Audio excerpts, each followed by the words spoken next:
ലോകത്തിനു മുൻപിൽ കേരളം തലകുനിച്ചു നിന്ന വർഷം 2018. അട്ടപ്പാടി മുക്കാലിക്കടുത്ത് കടുകമണ്ണ ആദിവാസി ഊരിലെ മധുവിനെ ആൾക്കൂട്ടം കൊലപ്പെടുത്തിയിട്ട് 7 വർഷങ്ങൾ പിന്നിട്ടു. പണത്തിൻ്റെയും അധികാരത്തിൻ്റെയും ഹുങ്ക് ഒരു കൂട്ടം ആളുകൾ തീർത്തത് നിസ്സഹായനായ മധു എന്ന യുവാവിൻ്റെ അടുത്താണ്. ആദിവാസികളുടെ ദയനീയ ജീവിതത്തിന് ഒരു അവസാനമില്ല എന്നതാണ് പലപ്പോഴും പുറത്തുവരുന്ന വാർത്തകളെല്ലാം കാണിക്കുന്നത്. അട്ടപ്പാടിയിൽ കൊല ചെയ്യപ്പെട്ട മധു തൊട്ട് ഇങ്ങോട്ട് എത്ര പേർ? 2023 ആൾക്കൂട്ട വിചാരണയെ തുടർന്ന് കോഴിക്കോട് മെഡിക്കൽ കോളേജ് പരിസരത്തെ ഒരു മരക്കൊമ്പിൽ വിശ്വനാഥൻ എന്ന ആദിവാസി യുവാവ് ജീവനൊടുക്കിയത്. എന്നാൽ ആൾക്കൂട്ട മർദ്ദനം നടന്നതിന് പ്രാഥമിക തെളിവുകൾ ഇല്ലെന്നാണ് പോലീസ് പറഞ്ഞതെങ്കിലും ഇല്ലാത്ത മോഷണക്കുറ്റം ആരോപിച്ച് മാനസികമായി പീഡിപ്പിച്ചതാണ് വിശ്വനാഥൻ ജീവനൊടുക്കാൻ കാരണമെന്ന് അന്ന് കുടുംബം ആരോപിച്ചിരുന്നു. കൂട്ടവിചാരണയുടെയും കൂട്ട ആക്രമണത്തിന്റെയും ഏറ്റവും ഒടുവിലത്തെ ഇരയാണ് മാത്തൻ. വയനാട്ടിൽ ആഴ്ചകൾക്ക് മുൻപായിരുന്നു വിനോദസഞ്ചാരികളായ മലയാളി യുവാക്കൾ മാത്തനെ കിലോമീറ്ററോളം കാറിൽ വലിച്ചിഴച്ചു കൊണ്ടുപോയത്. ആദിവാസികളോട് കേരളം ചെയ്ത ക്രൂരതകളുടെ കണക്ക് മാത്തൻ വരെ എത്തി നിൽക്കുന്നു. ഇനിയും ഇതുപോലത്തെ എത്ര ക്രൂരതകൾ കേരളം കാണേണ്ടി വരും?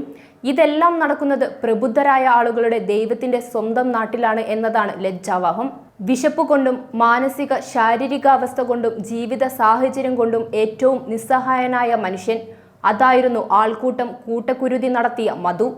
മനുഷ്യജീവന് വിലയില്ലാത്ത മതത്തിനും ജാതിക്കും മാത്രം പ്രാധാന്യം നൽകി താഴേക്കിടയിൽ കിടക്കുന്നവർക്ക് മനുഷ്യനെന്ന പരിഗണന പോലും നൽകാത്ത നാടായി മാറിക്കഴിഞ്ഞിരിക്കുന്നു കേരളം. സമൂഹം ഇത്രത്തോളം ചർച്ച ചെയ്യപ്പെട്ട ഒരു കേസ് അർഹിക്കുന്ന പ്രാധാന്യത്തോടെയാണോ നിയമ സംവിധാനങ്ങളും അധികാരികളും പരിഗണിച്ചതെന്നു പോലും സംശയമാണ്. അങ്ങനെ ആയിരുന്നെങ്കിൽ നീതിക്കായി ഇത്ര വർഷം കാത്തിരിക്കേണ്ടി വരില്ലായിരുന്നു മധുവിൻ്റെ കുടുംബത്തിന്. അന്ന് കേസിൽ നടന്ന അടിമുടി അട്ടിമറികൾക്ക് പിന്നിൽ പണവും സ്വാധീനവുമുള്ള പ്രതികളുടെ കൈകൾ തന്നെയാണ് എന്നതിൽ സംശയമില്ല. കേസ് നടത്താൻ പ്രോസിക്യൂട്ടർ വേണമെന്ന കുടുംബത്തിന്റെ ന്യായമായ ആവശ്യം അന്ന് അധിക ചെലവാണെന്ന് പറഞ്ഞ് തള്ളിക്കളഞ്ഞ് ഭരണകൂടം ക്രൂരത കാട്ടി. നീണ്ട 1.5 വർഷത്തെ പോരാട്ടത്തിന് ശേഷം മാത്രമാണ് കേസിൽ സ്പെഷ്യൽ പ്രോസിക്യൂട്ടറുടെ സേവനം ലഭ്യമാക്കാൻ സർക്കാർ പോലും തയ്യാറായത്. ഇതിനിടയിൽ അട്ടപ്പാടിയിലെ ആദിവാസി വിഭാഗത്തിന്റെ ദുഷ്കരമായ ദുരന്തപൂർണമായ ജീവിതം, ഭൂമാഫിയയുടെ ആക്രമണം മൂലം ജീവിക്കാൻ കഴിയാത്ത സാഹചര്യം എല്ലാം വലിയ വാർത്തയായിരുന്നു. ഇത് കാട്ടി അന്ന് ആദിവാസികൾ മുഖ്യമന്ത്രിക്ക് പരാതി സമർപ്പിച്ചു. ആദിവാസികൾക്കെതിരെയുള്ള അതിക്രമം തടയാൻ നിയമപ്രകാരം കേസെടുക്കണമെന്നും പറഞ്ഞിരുന്നു. പോലീസിന്റെ എല്ലാ സഹായവും DGPയും അന്ന് വാഗ്ദാനം ചെയ്തു. ഇതെല്ലാം ഇന്നും പാലിക്കപ്പെടുന്നുണ്ടോ? വേണ്ട കാര്യങ്ങളിൽ പരിഹാരം കണ്ടെത്താൻ അധികാരികൾക്കായോ അതോ വാഗ്ദാനങ്ങൾ മാത്രമായി ഒതുങ്ങിപ്പോയോ? ഭൂസമരങ്ങൾ നിരവധി നടത്തിയിട്ടുണ്ടെങ്കിലും അതൊക്കെ തന്നെ എവിടെയും എത്താതെ മൂടപ്പെടുകയാണ് പതിവ്. ദലിത് ആദിവാസി വിദ്യാർത്ഥികൾക്ക് നേരെ നിരന്തരം നടക്കുന്ന അതിക്രമത്തിന്റെ വാർത്തകളും പുറത്തു വരാറുണ്ട്.